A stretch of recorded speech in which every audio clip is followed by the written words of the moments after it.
Hey everybody, this is Sandy here with Benchmark, and I have Mary here with me today, and we wanted to share her story, so thank you for doing this for everyone out there. It's kind of a cool story. Mary showed up here from her friend suggesting to come here and do the type of blood testing that we do, and she specifically came here because of this elevated cholesterol number that she's had for a great period of time. Why don't you share a little bit about your journey on that piece right there, and then I can chime in as well. Okay, yeah, so I've been on the keto diet for probably 5 years, and my cholesterol numbers were out the roof. They were really, really high. I was so grateful to come here though, because I didn't know that there was also a lot of inflammation going on. And I had been told that the cholesterol is okay, but I did not know this piece about the inflammation, and I'm really, really glad to be working on that. Right, and so when she says really high, so she was doing, there's so many variations of keto. It's one of the kind of big confusions out there. Like everyone thinks keto and they think, it's the same thing. They think it's an Atkins keto, and it's not. You could be somebody like Mary with high cholesterols in the upper 400s, okay, that's high, and really need to improve that number. And if she were to do an Atkins-sized keto like she was doing, it's only making her worse and worse. Her fatty acid profile showed that she wasn't getting enough omega-3s. Her inflammatory markers were through the roof. So she wasn't taking proper supplementation nor the right eating plan. It's probably only, I'd say, 10 to 20% of the population that can get away with an Atkins keto. They have no predisposition of heart disease. They have basically no health history themselves, and they could get away with that. 80% of the people in the world, anywhere, cannot be eating like that, because they could be somebody like Mary, prone to inflammation.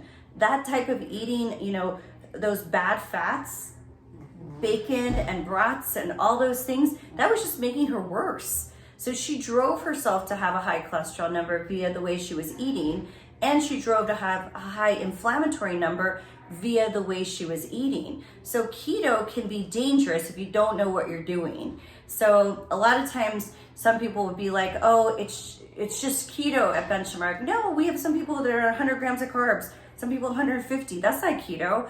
It's based off your blood test. And for her, she did need to be keto, but she needed to be alkaline, all good fats, so no bad fats.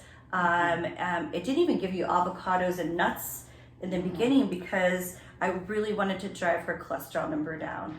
And Took off dairy. That was a big thing. I know, I devastated her with the no dairy. But I was really into dairy.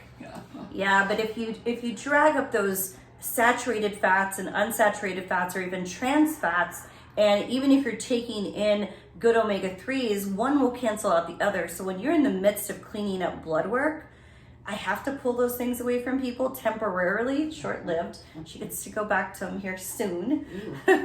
It'll come in her future. Once her lab work looks good, then we weave it in and out of her life. But first, you gotta stop it, or else you're never gonna clean up the blood work. What was the biggest struggle that you've had, and what was the easiest and what was the hardest thing you've had to do so far? Well, adding in the oils, the omega-3s has not been hard.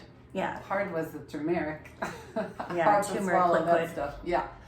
And then giving up dairy was hard.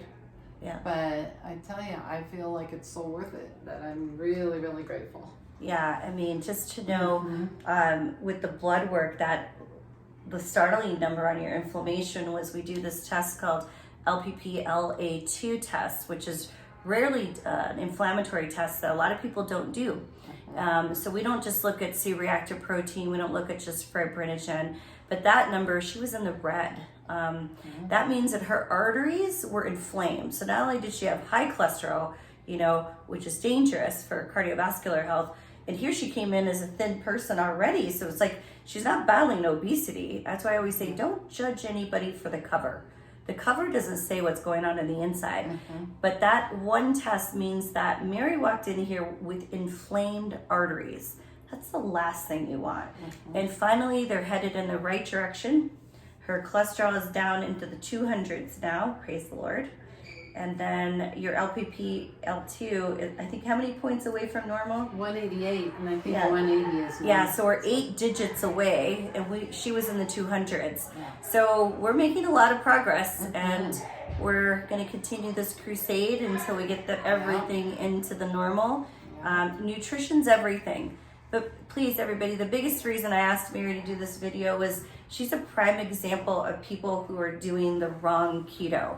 You know, you need to know what you're doing. And I thought I was doing it right. I mean, I had a lot of people questioning me. What are you really can eat all this bacon? I'm like, yeah, it's good. I'm just doing the right thing. I so thought I was.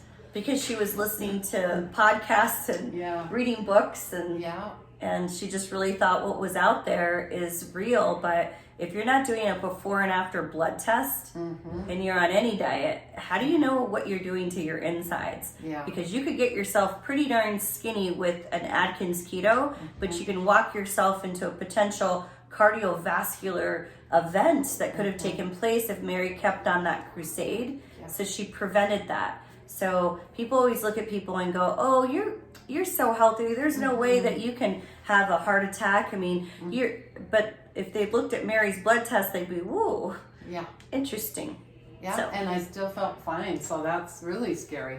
I didn't have anything to alarm me except for that blood test. Right, there were really no symptoms that were kind of screaming at her, but congratulations. Thank you. We'll make a continued video after we're going through this next part of her journey. Okay. And we'll update you guys. Thank you for doing this with us. You're welcome. Is there anything else you want to share with them? I don't know, but I do recommend this place. I'm very happy I happened in here from my friend. So. Hey, well, thank you. Yeah. All right, well, you guys have a great day. Hope this video was helpful. Bye. Bye.